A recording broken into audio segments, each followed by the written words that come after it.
মধুপুর নামক একটি গ্রামে বাস করত একটি মেয়ে, যার নাম ছিল চম্পাবতী।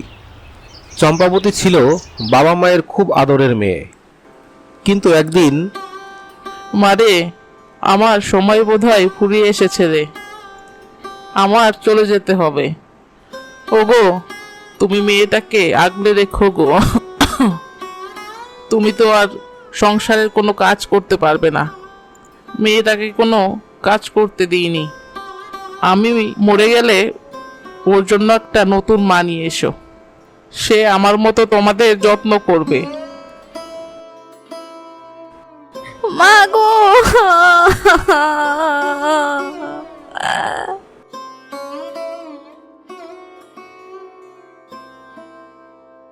বাবা, আমি তো রান্না বান্না কিছু জানি না। তোমাকে কিভাবে রান্না করে খাওয়াবো? কি যে করব আমি তো কিছুই বুঝতে পারছি না রে মা। তোর মা যে আমাদের ছেড়ে এভাবে চলে যাবে কে জানতো বল।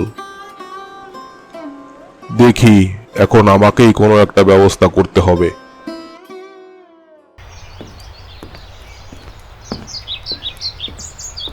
কই রে মা চম্পা, একটু বাইরে আয়। কি বাবা, কি হয়েছে? এটা তোর নতুন মা বিনা। ও আমার মা মরা একমাত্র মেয়ে। তুমি ওর খেয়াল রেখো। ওকে তুমি নিজের মেয়ের মতো ভালোবেসো, কখনো ওকে কষ্ট দিও না। আচ্ছা, আমি ওকে নিজের মেয়ের মতোই ভালোবাসবো। অত চিন্তা করো না গো। ভালোবাসবো আর ছাই, মুখ পুরি একটা। এসো ছোট মা, ঘরে এসো। বিনা, চম্পা মা, আমি একটা কাজের জন্য বাইরে যাচ্ছি। ফিরতে ফিরতে প্রায় 1 মাস লেগে যাবে। তোমরা সাবধানে থেকো। তুমি মেয়েটার খেয়াল রেখো। তোমার ভরসায় আমি ওকে রেখে গেলাম। হ্যাঁ, তুমি নিশ্চিন্তে যাও, আমি ওকে দেখে রাখবো। বাবা, তুমি সাবধানে যাও আর তাড়াতাড়ি ফিরে এসো। আমি ছোট মায়ের সাথে ভালোই থাকবো। এই চম্পা, এই কথাই গেলি রে মুখ পুরি।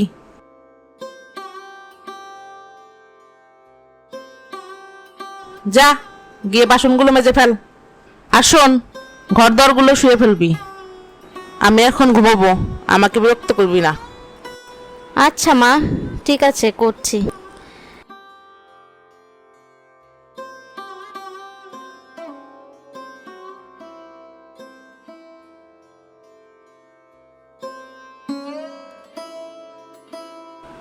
আমার কাজ টাজ তো সব শেষ হয়ে গেছে। যাই তো দেখি মা কি করে।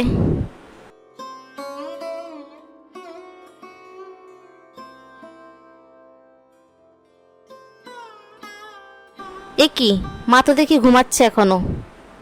ও মা, মা ওঠো না, আমার খুব খিদে পেয়েছে। এই মুখ পুরি, শুধু খাই খাই করিস কেন? যা, নিজে রান্না কর, রুটি আর সবজি বানাবি, তারপর খাবি। মা, আমি তো রুটি বানাতে পারি না। কি? রুটি বানাতে পারিস না? তা কি করতে পারিস? এই বয়সে মাটাকে খেয়েছিস? মুখ পুরি একটা, চলে যা আমার চোখের সামনে থেকে।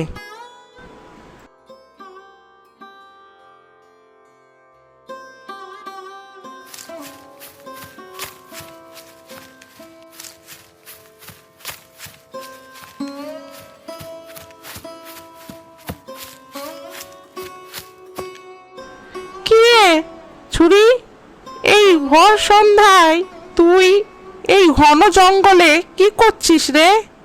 তুই জানিস না এই জঙ্গলে হিংস্র প্রাণী আছে?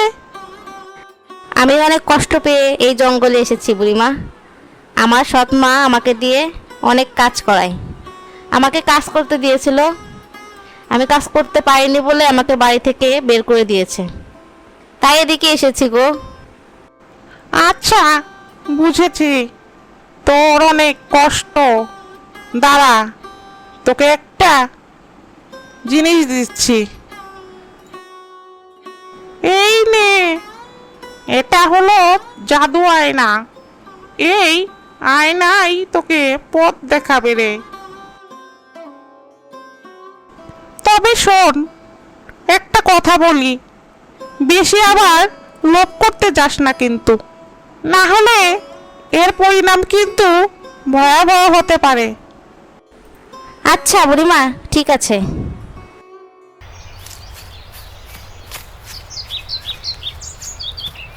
আচ্ছা দেখি তো আয়নাতে কি দেখা যায়। এ কি, এটা তো দেখে মনে হচ্ছে একটা গুহা। দেখি তো সামনে এগিয়ে গিয়ে।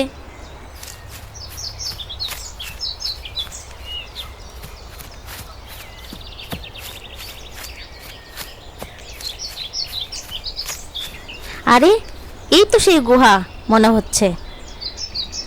এই মেয়ে শোন, আমার একটা কাজ করে দিতে পারবি? কি কাজ বলো গাছ ভাই। আমার চারপাশটা অনেক ময়লা আবর্জনায় ভরে আছে, তুই একটু পরিষ্কার করে দিতে পারবি? এ আর এমন কি কাজ, আমি এখনই করে দিচ্ছি।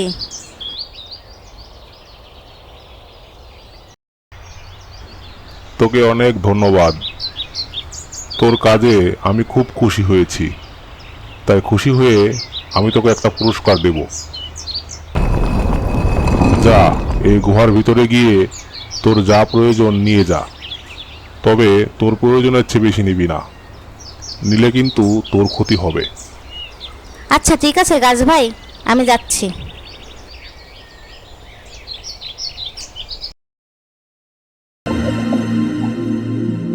ওরে বাবা, এখানে তো অনেক সোনা দানা মণি মুক্ত সবকিছু রয়েছে। এই এক ঘোড়াতেই আমার হয়ে যাবে। যাই, বাইরে যাই।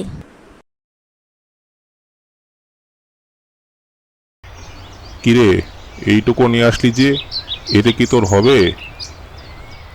হ্যাঁ গাছ ভাই, এতেই আমার হয়ে যাবে। তোমাকে অনেক ধন্যবাদ, আমি তাহলে এখন আসি। ছোট মা, কোথায় তুমি? এদিকে এসো, দেখো দেখো আমি কি পেয়েছি।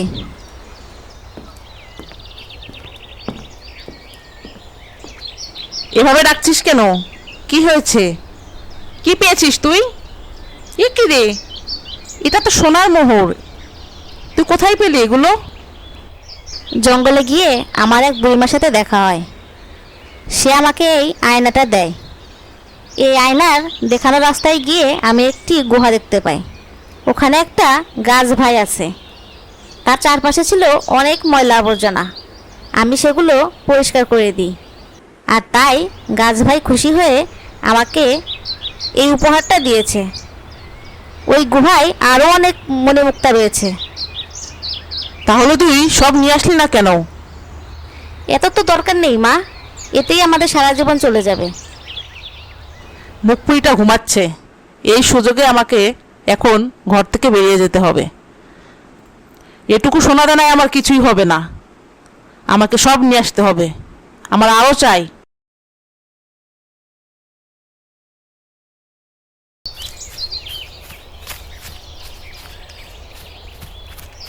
আয়নায় দেখি তো কোন দিকে রাস্তা দেখাচ্ছে।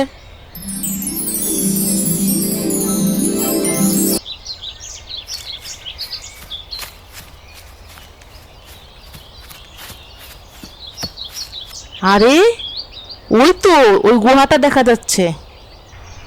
আমার চারপাশে অনেক ময়লা জমেছে, তুই একটু পরিষ্কার করে দিতে পারবি? হ্যাঁ হ্যাঁ, বলতে হবে না, এক্ষুনি দিচ্ছি।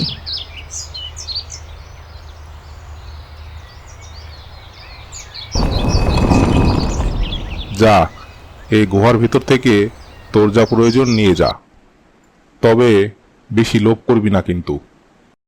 আচ্ছা ঠিক আছে।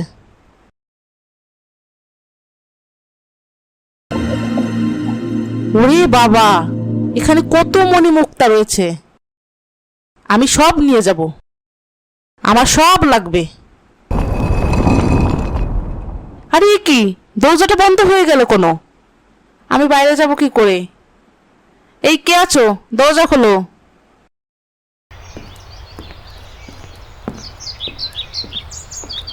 কই রে, তোরা কোথায় গেলি? বাইরে আয়। বাবা, তুমি এসেছো? তোমার শরীর ঠিক আছে তো? হ্যাঁ, আমি ঠিকই আছি। তোর মাকে দেখতে পাচ্ছি না যে। বাবা, মাকে তো সকাল থেকে কোথাও দেখতে পাইনি। বাবা জানো, একটা ঘটনা ঘটেছে। আমি একটি গুহা থেকে কিছু গুপ্তধন পেয়েছিলাম। ঘটনাটা মাকে বলেছিলাম। আমার মনে হয় মা বাকি গুপ্তধনগুলো আনতে গিয়েছে। কি বলছিস? চল তাহলে, কোথায় সেটা? আমরা সেখানে যাই। তোর মার আবার কোনো বিপদ টিপদ হলো না তো? আচ্ছা, ঠিক আছে।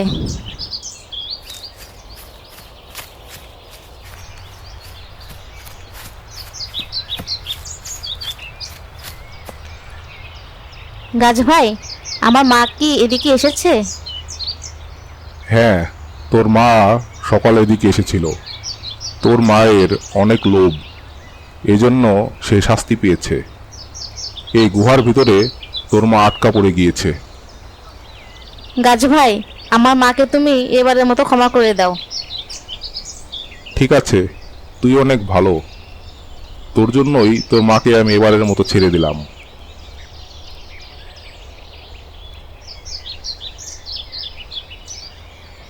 মারে, আমাকে তুই ক্ষমা করে দে। আমি তোর সাথে অনেক খারাপ ব্যবহার করেছি। আজ থেকে আমি তোকে আমার মেয়ের মতোই রাখবো। আমি কিছু মনে করিনি মা। আমরা এখন থেকে সুখে শান্তিতে বসবাস করব।